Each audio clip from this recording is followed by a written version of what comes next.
അല്ല, അങ്ങനെയുള്ള പല സാഹചര്യങ്ങളും രാഷ്ട്രീയത്തിലും അതുപോലെ തന്നെ ഭരണരംഗത്തും ഒക്കെ വരാറുണ്ട്. അപ്പോൾ അതിൽ തെരഞ്ഞെടുപ്പ് കമ്മീഷൻ അതോടൊപ്പം തന്നെ ബഹുമാനപ്പെട്ട കോടതികളൊക്കെ പറയുന്ന നിരീക്ഷണങ്ങൾ അല്ലെങ്കിൽ വിധികൾ അതിനനുസരിച്ചാണ് ഭരണസമിതി പ്രവർത്തിക്കുന്നത്. ഞങ്ങൾ തീർച്ചയായിട്ടും അതിന് തയ്യാറാണ്.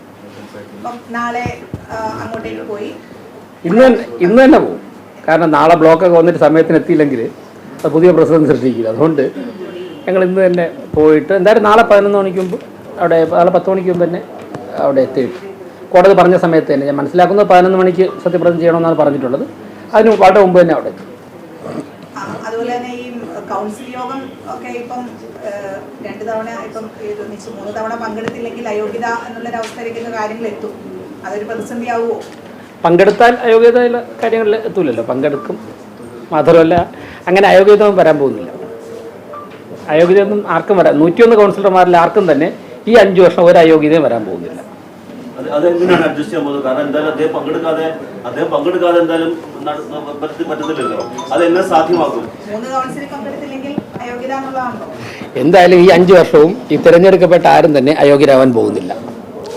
അതിനുള്ള കാര്യങ്ങളൊക്കെ തന്നെ നിയമം, ഇപ്പോൾ ഇവിടെ മുനിസിപ്പൽ ആക്ട് ഉണ്ട്. ഇവിടെ മുനിസിപ്പൽ ആക്ടിൽ അതിനൊക്കെ ഉള്ള കാര്യങ്ങൾ പറഞ്ഞിട്ടുണ്ട്.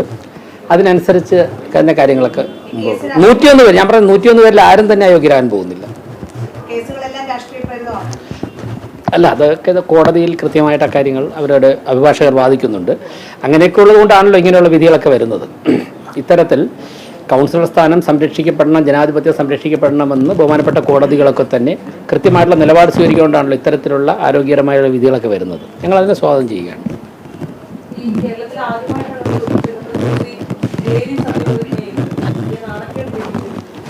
വേറെ ഇനി ആരെങ്കിലും ഇതുപോലെ ചെയ്യണമെങ്കിൽ അത് രണ്ടാമതായിക്കോളൂ. അതൊരു ഇതായിട്ട് മാറും. ഒരു കാര്യം എപ്പോഴെങ്കിലും ഒരിക്കലും ആദ്യം നടക്കണ്ടേ? ഇത് രാഷ്ട്രീയത്തിലോ?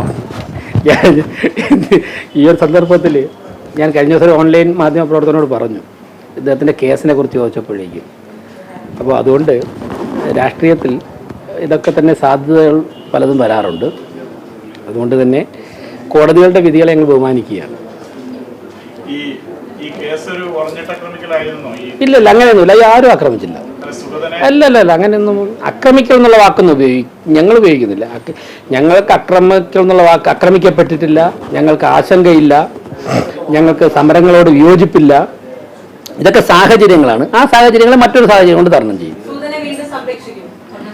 ഭരണസമിതി 101 കൗൺസിലർമാരെ സംരക്ഷിക്കും. ഏതെങ്കിലും ഒരു കൗൺസിലർ പറയട്ടെ, ഭരണസമിതിയുടെ ഭാഗത്തുനിന്ന് അവർക്ക് ഇവിടെ തന്നെ ഞങ്ങൾ പ്രതിപക്ഷത്തുള്ള കൗൺസിലർമാർ ഇവിടെ കോർപ്പറേഷനിലുണ്ടല്ലോ. നിങ്ങളിപ്പോൾ ചോദിച്ചു നോക്കൂ, ഏതെങ്കിലും ഒരു കൗൺസിലർ ഭരണപരമായ കാര്യങ്ങൾക്ക്, ഏതെങ്കിലും ഒരു കൗൺസിലർ ഭരണപരമായ കാര്യം, 2 സ്വതന്ത്രന്മാരുണ്ടല്ലോ, ഞാൻ പറയട്ടെ, ഭരണപരമായ കാര്യങ്ങളിൽ ആർക്കെങ്കിലും ഒരാളിന് സംരക്ഷണം ലഭിക്കുന്നില്ല എന്ന് കഴിഞ്ഞ 6 മാസത്തെ പ്രവർത്തനത്തിന്റെ വിലയിരുത്തലിൽ നിങ്ങൾ മാധ്യമങ്ങളോടോ പൊതുസമൂഹത്തോടോ ആരെങ്കിലും പറയട്ടെ?